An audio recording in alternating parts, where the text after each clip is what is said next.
WFYI podcasts are made possible by Bloomington, Indiana, an American college town offering experiences like indulging in grub at Nick's English Hut, taking a stroll along Kirkwood Avenue, feeling the history and magic of Assembly Hall, and providing the chance to feel like a college kid again.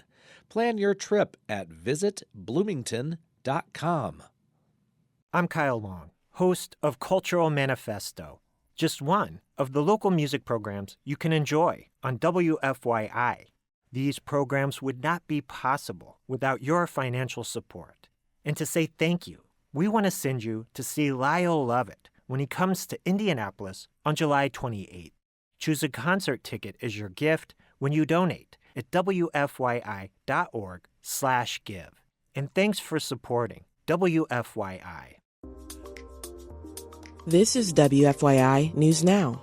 It's June 11th, and I'm Abriana Herron.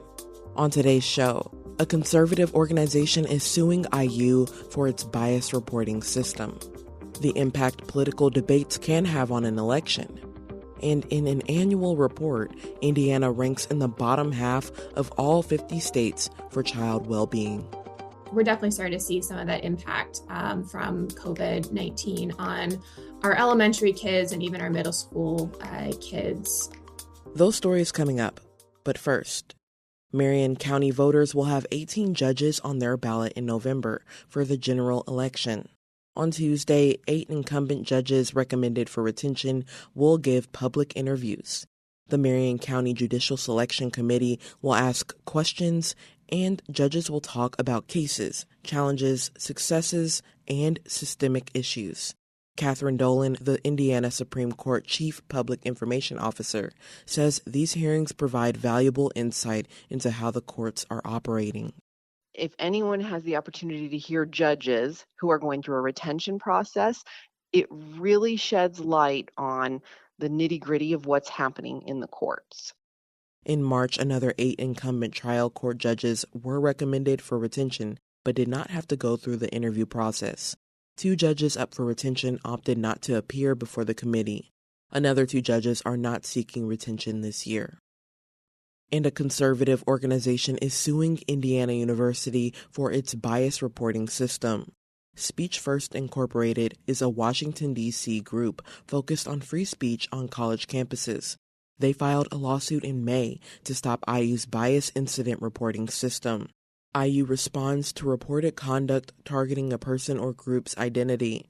A team documents the incidents, and it doesn't discipline students involved. Speech First says conservative IU students can't share their opinions because they fear being reported.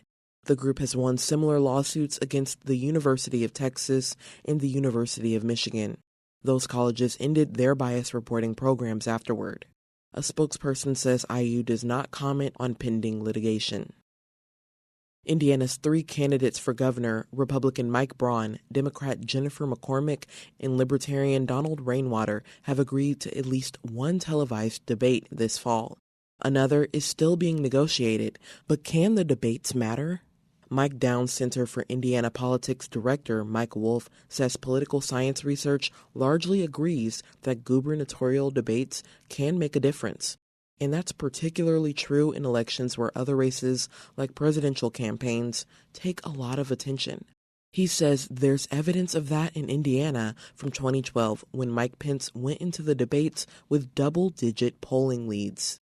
3 debates later, John Gregg cut that, was really, aggressive in those debates and kind of ended up being a 3 percent point race, and Pence didn't get a majority.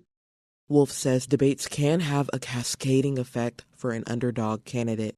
If there's stories that come out about it, if there's some excitement and some campaign finance, then potentially you can get up on air and you can use what the highlights of those debates were to really, in effect, drive home the narrative that you've been pushing.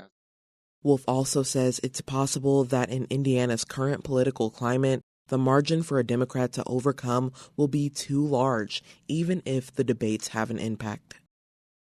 And for our final story today, Indiana ranks in the bottom half of all 50 states for child well-being.